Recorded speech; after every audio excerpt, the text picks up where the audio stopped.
주시는 하나님의 말씀 고린도전서 1장 4절에서 9절 말씀입니다. 고린도전서 1장 4절에서 9절까지 말씀입니다.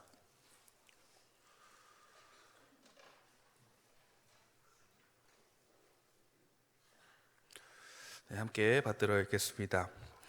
그리스도 예수 안에서 너희에게 주신 하나님의 은혜로 말미암아 내가 너희를 위하여 항상 하나님께 감사하노니 이는 너희가 그 안에서 모든 일 곧 모든 언변과 모든 지식에 풍족함으로 그리스도의 증거가 너희 중에 견고하게 되어 너희가 모든 은사에 부족함이 없이 우리 주 예수 그리스도의 나타나심을 기다림이라. 주께서 너희를 우리 주 예수 그리스도의 날에 책망할 것이 없는 자로 끝까지 견고하게 하시리라. 너희를 불러 그의 아들 예수 그리스도 우리 주와 더불어 교제하게 하시는 하나님은 미쁘시도다. 아멘. 우리 체루빔 앞서 성경 봉독을 이제 안내하고 있는데 김경일 전도사라고 써 있더라고요. 보셨어요? 네. 제가 한참을 보면서 무슨 생각을 했냐면, 그래, 나 그때 전도사일 때 이런 일들 많이 했는데 열정 참 많았는데 지금 목사로서의 삶은 어떠한가라는 게 이 짧은 순간에 확 지나갔어요. 그러면서 참 귀하게 이래 말씀 강단에 서 있는데 오늘 하나님의 말씀 주신 거 잘 선포하고 또 하나님께 한 걸음 더 나아가면 좋겠다라는 그런 마음이 들었습니다. 저는 힘차게 하나님 말씀 전할 것이고 여러분들은 힘차게 아멘 하시기를 축복합니다. 네, 이런 고민에 빠진 적이 있습니다. 부족한 것이 없는 이들에게 복음이 필요할까? 왜 복음이 필요할까라는 생각을 해본 적이 있는데요. 그런 질문에 명쾌한 해답을 좀 하고 싶어서 고민을 오랫동안 한 적이 있었습니다. 부족한 것이 없는 이들에게 왜 복음이 필요할까? 이 고민이 왜 생겼냐면요. 제가 사우나를 참 좋아합니다. 그래서 많이 다닐 때는 일주일에 두세 번씩 간 적도 있고요. 그래서 친한 사람들과 함께 하는 교제하는 시간 중에 하나가 사우나의 시간이 있습니다. 그래서 뜨거운 물에 들어가서 이런저런 이야기 나누면서 하면 왜 그렇게 마음이 잘 열리는지 이렇게 대화가 잘 되는 것 같아요. 그래서 어느 날도 후배 2명과 함께 사우나를 했습니다. 그래서 목회에 대한 질문도 서로 하고 요즘 신앙에 대해서 이야기도 나누고 어떻게 하나님 영광을 위해서 우리가 살아가고 있는가 이야기도 이렇게 나누고 했는데요. 그 작은 탕 안에 4명이 있었습니다. 그러니까 저와 제 지인 둘, 후배 둘과 모르는 사람이 1명 있었던 것이죠. 그래서 조곤조곤 작게 얘기를 했는데 다 듣고 계셨나 봐요. 그러더니 거기서 그냥 말씀하셔도 되는데 갑자기 제 옆으로 쓱 오시는 거예요. 그러면서 이야기를 하십니다. 처음에 저는 나를 아는 분인가 라고 생각을 할 정도로 친근하게 오시더라고요.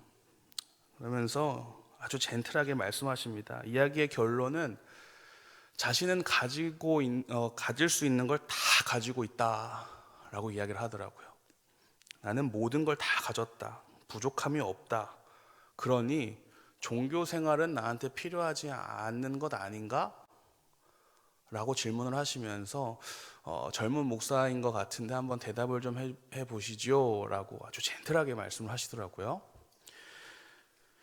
그 질문이 어렵고 대답하기 어렵고 한 것은 아니었으나 옷을 하나도 입지 않는 그 상황에서 서로 마주보면서 이게 이렇다 저게 저렇다 얘기하기가 참 민망해서 그냥 그러실 수도 있겠네요 라고 하고 성급히 이야기를 마무리했는데요. 참 그 이후에 맴도는 생각인 겁니다. 다 가진 사람, 자기는 다 가졌다라고 표현을 하는데 그 사람에게 정말 복음이 왜 필요할까? 명쾌한 해답을 주고 싶다라는 마음이 들었습니다. 참 그들의 주장은 틀렸다라는 것은 알고 있죠. 네, 무언가 가지기 위해서 종교 생활을 한다라는 것 자체가 틀린 이유입니다. 인간의 존재 목적과 정말 중요한 것이 무엇인지를 모르고 있기 때문에 하는 이야기이죠. 사실 부족함이 많았던 시대에 우리가 생각해 보면 교회가 필요한 것들을 많이 제공을 했습니다. 그러면서 복음을 심겨 주었습니다. 전도의 한 방법이 그랬죠. 요즘도 그러는지 모르겠는데 군대에서 종교를 바꾸는 방법이 하나 있습니다. 네. 초코파이 하나가 개종을 시켜요. 정말 작은 것 하나이죠. 요즘은 어떤지 모르겠습니다. 그런데 교회에서 초코파이를 주고요, 원불교에서 몽쉘통통을 주면 다 몽쉘로 갑니다. 원불교가 막 부흥하는 역사가 일어나요. 교회 학교 아이들도 그렇죠. 그 아이들에게 사탕 하나만 줘도 엄청 좋아합니다. 그냥 사탕 하나만 던져주어도 전도하면 선물 주면 막 전도 열심히 하려고 하고요. 말씀 시간에 아멘 하면 선물 이렇게 사탕 하나 던져줘도 아멘 아멘 합니다. 선생님들이 맛있는 거 사주고 하면서 그 안에 복음을 넣어주는 것이죠. 그런데 요즘은 어떤가요? 그 아이들 부족함이 없는 시대에 살고 있는 우리 아이들이라서 사탕 주면 이런 거 안 먹는다, 우리 집에도 많다, 이거 먹으면 엄마한테 혼난다, 이렇게 얘기를 하고 안 받아요. 거절을 합니다. 그 아이들이 쳐다보지도 않고요, 쓱 보고 우리 집에 있는 건지 없는 건지 확인하고 없으면 받고 있으면 그냥 돌아섭니다. 그리고 심지어 어떤 아이들은 목사님 이런 거 주는 거 아니에요, 혼내기도 해요. 부족함이 없는 시대입니다. 이런 선물 먹는 것뿐만이 아니라 모든 것이 넘치는 시대에 우리가 살아가고 있습니다. 이 시대에 그리스도인들이 정말 어떻게 살아야 하는가, 어떻게 살아가야 하는가, 이 시대에 복음이 꼭 필요한 것인가, 그런 고민들이 깊어져 갑니다. 그런 고민으로 생활을 하다 보니 그런 주제들만 이렇게 눈에 들어오는 거예요. 어느 날 한 책이 딱 눈에 들어오는데요, 그 책 제목이 이랬습니다. 과잉 시대를 사는 그리스도인. 그 책을 읽으면서 많은 인사이트를 얻었습니다. 과잉은 무슨 말입니까? 애정하거나 필요한 수량보다 넘친다라는 뜻입니다. 이 책의 저자는 과잉에 대해서 이렇게 시작을 합니다. 아이를 태우고 운전을 하니까 얼마나 조심히 운전을 하겠습니까? 아이들을 뒷좌석에 다 앉혀놓고 운전을 하는데 참 조심히 운전을 하는데 과속 방지 턱도 살짝 넘고 부드럽게 넘고, 또 신호등이 노란색일 때 혼자 있었으면 그냥 휙 지나갈 텐데 아이들이 있으니까 멈춰주고 또 기다려보고, 그런데 고속도로에 일단 들어가면 어린아이를 태운 것을 잊은 채 계속 빨리 간다라는 거예요. 계속 밟고 하다가 문득 계기판을 보면 이렇게 내가 빨리 달리고 있었나? 라는 그런 생각을 한다 합니다.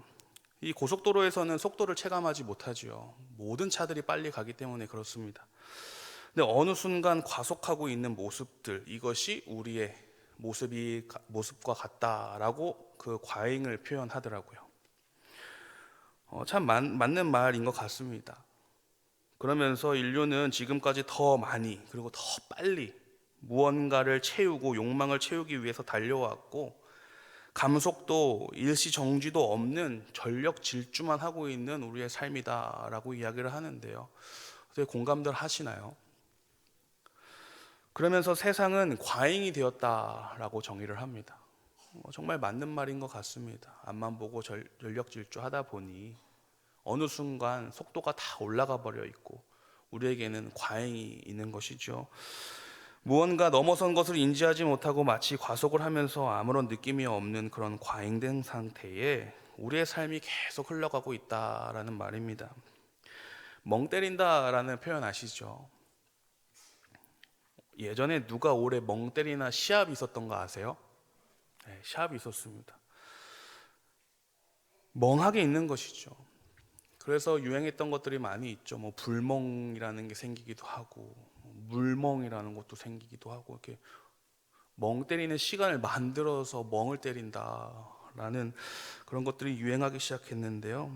저는 비가 오는 날, 비가 추적추적 오면 이렇게 차를 끌고 나가서요, 그 빗방울이 차에 떨어지는 소리가 그렇게 좋더라고요. 툭툭툭툭 떨어지는 소리. 그러면 다 음악을 하나 틉니다. 여러분들은 저를 보면 뭐 이렇게 펑키 음악 듣고 막 락 음악 듣고 막 이럴 거라고들 많이 말씀하시는데, 저는 참 감미로운 클래식 합주곡을 틀어놓고 챔버 합주곡을 딱 틀어놓고 빗소리를 막 맞으면 그렇게 마음이 평안해지는 거예요. 네, 그런 시간들을 저는 많이 즐기고 있었습니다. 그런데 참 왜 사람들이 그렇게 굳이 시간을 내서 멍한 시간을 만들어서 멍을 때릴까요? 왜 그 시간을 즐길까 생각을 해보면, 정말 낮에는 그 세상 속에서 질주하고 밤에는 집에 들어와서 불멍을 하는 삶, 굳이 시간을 내서 멍을 때려야 할 만큼 우리의 일상이 과속화 그리고 과부하가 되어 있는 삶이지 않나 생각을 해봅니다. 이 글을 읽고 나서 많은 생각을 했습니다. 우리 삶에는 정말 많은 과잉이 있는 것 같다. 우리의 삶에 어떠한 과잉이 있나요? 과잉 개발, 과잉 투자, 또 과잉 생산, 과잉 노동, 과로, 과몰입, 뭐 많습니다. 경쟁, 욕심, 과한 도전, 성과, 삶의 어떠한 문제는 이 과잉에서부터 나온다라고 해도 될 듯한 주제들이 참 많이 있습니다. 우리 현대 사회를 살아가면서 잘난 사람이다라고 얘기를 하면 누구를 얘기할까요? 만약에 예의 바르고 착한 사람인데 요 정도의 성과만 내는 사람과, 정말 예의 없고 나쁘고 안 좋은 방법으로 실적만 이만큼 내는 사람, 이 둘이 있다면 과연 누가 좋은 사람이고 누가 잘난 사람이겠습니까? 참 안타까운 것은 예의 바르고 착하더라도 무능하다라고 한다면 쓸데없는 사람이 되어버립니다. 사람을 기능적으로 평가하는 것이죠. 그러다 보니 현대인들은 더 나은 기능적 인간으로 인정받기 위해서 달려갑니다. 자신의 그 자아를 계속 과잉시킵니다. 왜냐하면 잘나 보여야 하니까요. 잘하는 사람이 되어야 하니까요. 과연 이 비단이 어른들에게만 있을까요? 우리 다음 세대들, 그 아이들 살펴보면 어떤 과잉이 있는지 아시죠? 학원 과잉입니다. 학원 과잉. 제가 한 6, 7년 전에 일인데요. 벌써 한참 전 일인데도 초등학생들 신방하다 보면요, 많이 놀랬습니다. 많이 다니는 아이들 일주일에 10군데를 다니더라고요. 학원 뺑뺑이라고 하죠. 네, 물론 그 시작은 부모님들께서 활동을 하셔야 되고 위탁 개념으로서 학원들을 다니는 것들로 시작이 되었겠지만, 지금은 그 아이들 자체가 학원을 안 가면 불안하고 학원을 안 가면 친구를 못 만나고 하기 때문에 스스로 학원을 가겠다라고 얘기를 한다고 해요. 그리고 제가 정말 황당했던 것은 줄넘기도 학원이 있더라고요. 줄넘기 그냥 뛰면 되는 거예요. 학원 가서 줄넘기를 떼는 거예요. 참 이 아이들도 그 안에서 불안을 느끼면서, 쟤는 10개 다니는데 나는 9개, 8개밖에 못 다닌다라는 그런 불안한 삶을 살아가고 있는 우리 그 정말 어린 아이들. 고등학생들은 어떠한가요? 그 아이들 신방 한번 하려고 하면요, 밤 10시나 11시 되어야 한번 만날까 말까 합니다. 그것도 잠깐 얼굴 볼 수 있는 정도예요. 학교 끝나고 아이들 다 학원으로 뿔뿔이 흩어지죠. 그리고 다 학원 끝나면 독서실, 스터디 카페 이런 곳으로 다 또 흩어집니다. 공부 열심히 하는 거 좋습니다. 그런데 정말 내가 왜 공부를 해야 하며 목적과 목표 의식이 있을 때 공부하는 거 참 좋은데, 내가 안 하면 불안하니까, 친구들 다 하는데 내가 안 하면 불안하니까 하는 그런 과잉의 모습들이 많이 있습니다.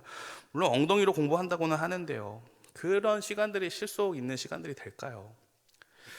참 불안함의 결과로 행동하는 경우가 많습니다. 어른이나 아이나 그 고된 노력이 우리의 모든 문제와 필요에 대한 답이라고 생각을 하고 있습니다. 우리 세상이 그렇게 만들어 버렸습니다.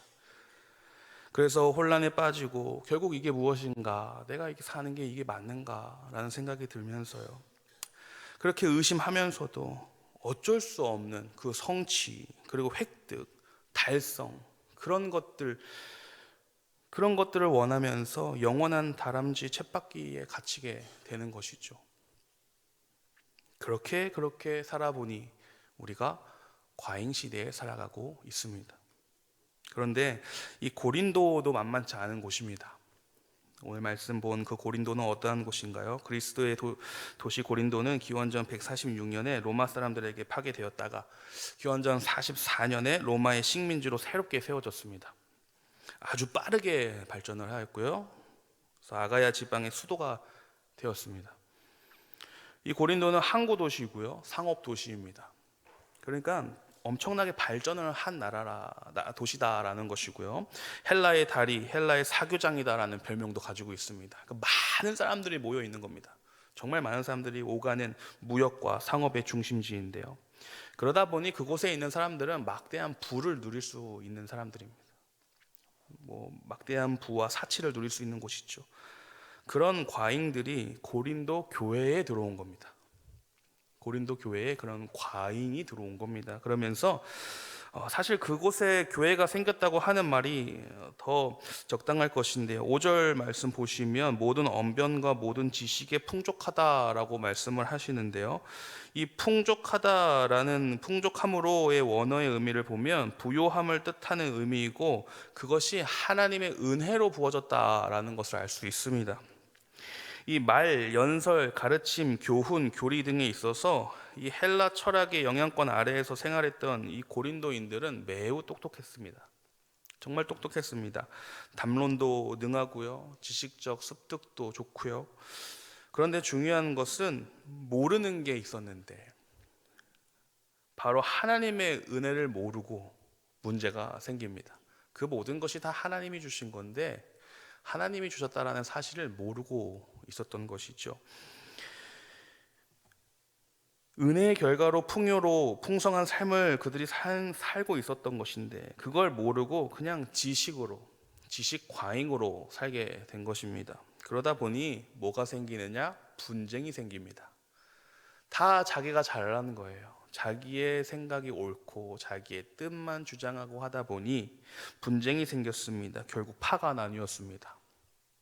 우리가 다 알다시피 바울파, 아볼로파, 게바파, 그리스도파, 이 아는 것이 많다 보니까요 자기들이 추종하는 파가 생긴 겁니다. 그러면서 서로 마음이 맞는 사람끼리 모이고 마음이 맞지 않는 사람들과 시기 질투를 하면서 분파를 나누게 된 것이죠.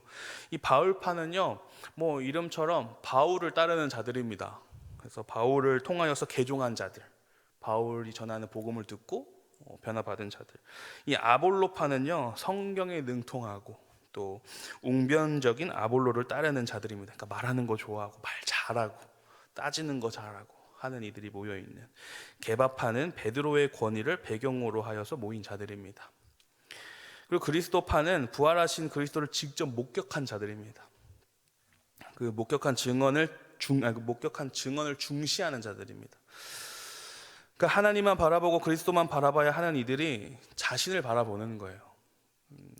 하나님만 바라봐야 하는데 자신을 바라보면서 사람들을 바라보기 시작합니다. 그러면서 교만하기 시작하죠.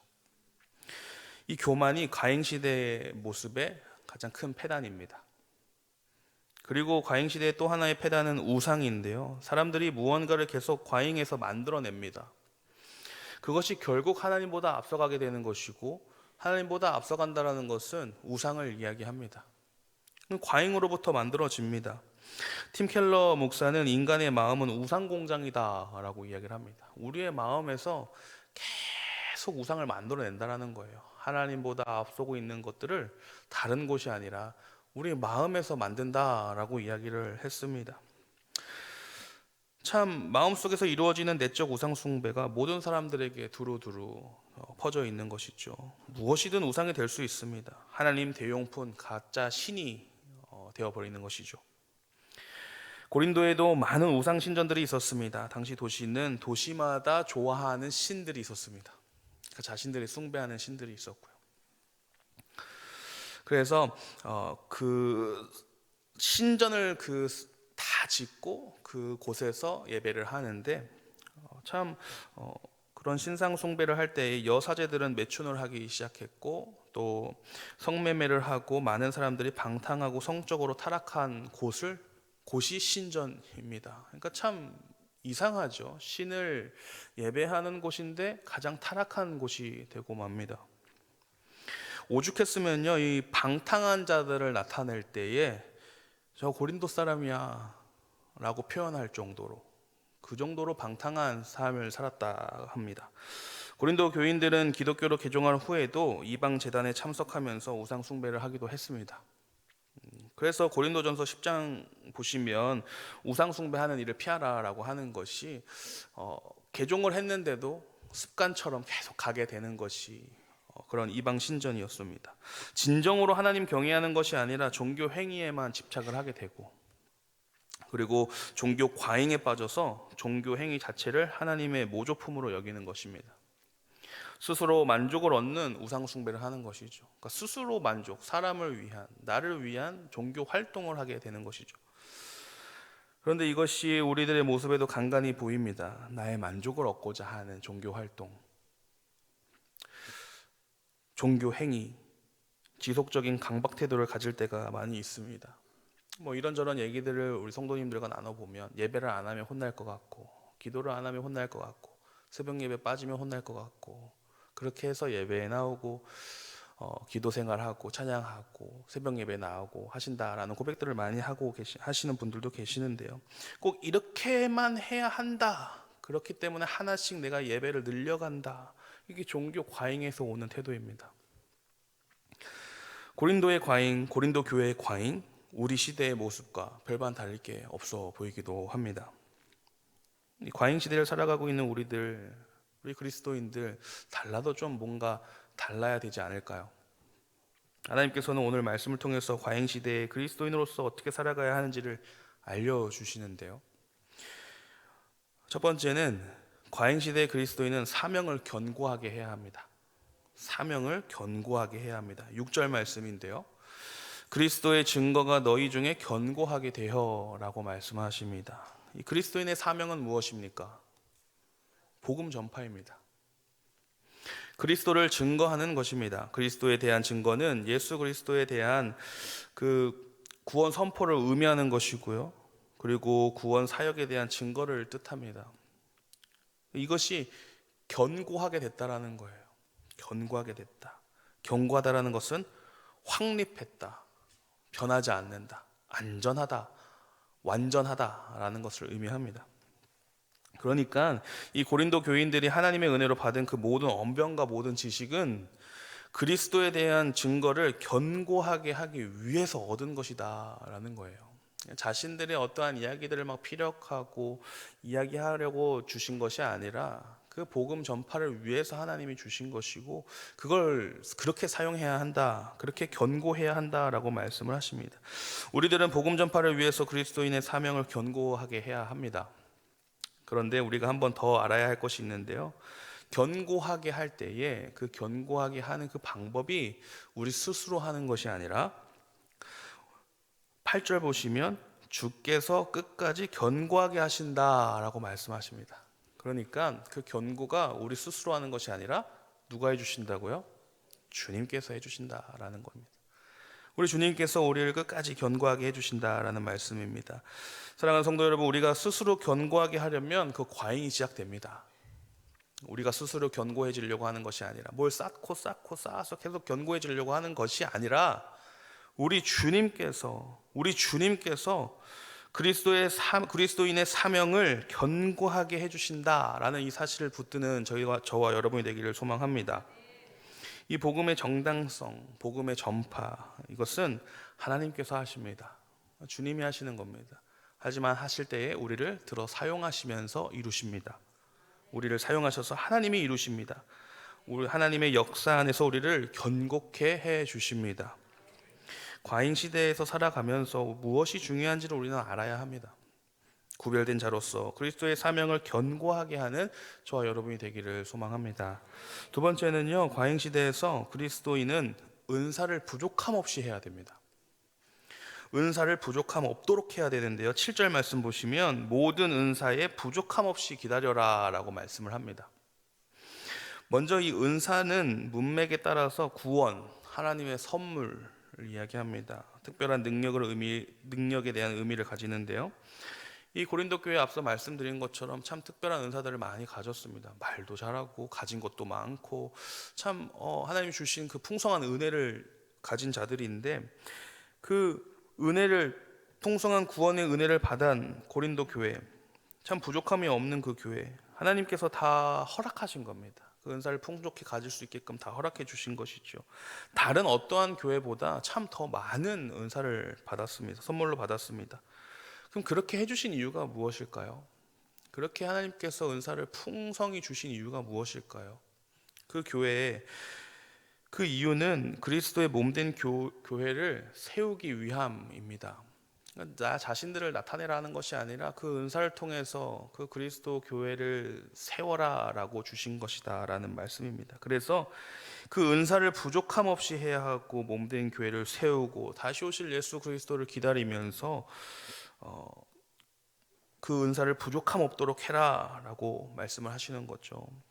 그럼 우리를 한번 생각해 보겠습니다. 과잉 시대에 우리가 살아가면서 다른 것에 열심을 가지고 다른 것을 풍족하게 하려고 하다 보니, 다른 것에 집중하고 앞만 보고 달려가다 보니 하나님께서 주신 은사를 우리가 잊을 때가 많이 있다라는 것이죠. 은사를 나에게 왜 주셨는가를 생각하지 못한다라는 겁니다.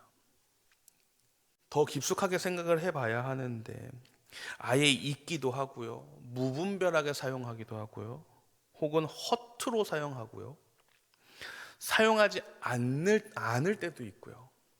많은 일들이 벌어집니다. 여러분은 어떠한 은사를 받으셨습니까? 하나님이 주신 그 선물 어떤 걸 받으셨습니까? 다 각자가 받은 선물들이 있으시죠. 그 은사는요, 소중한 것입니다.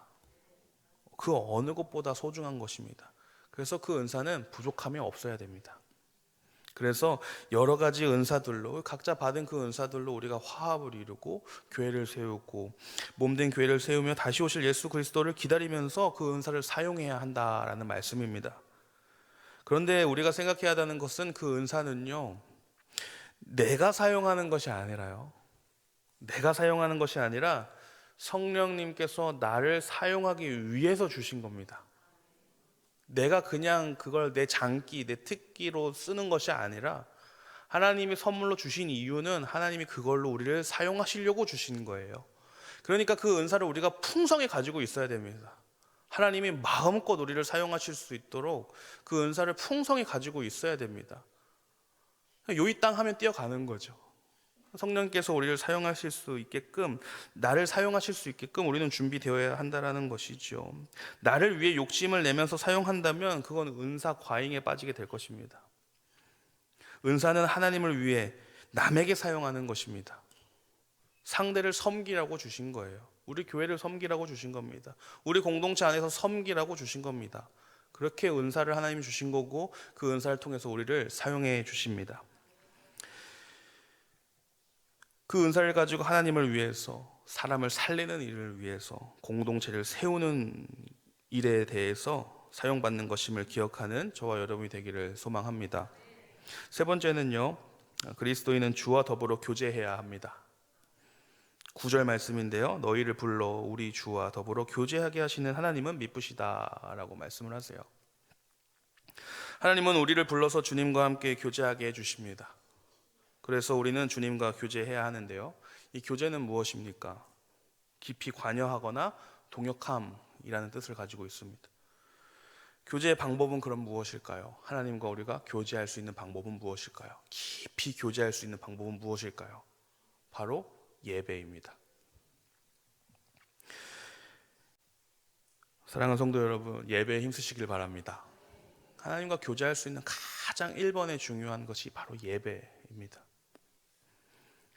과잉시대에서 우리가 필요한 것은 예배의 회복입니다.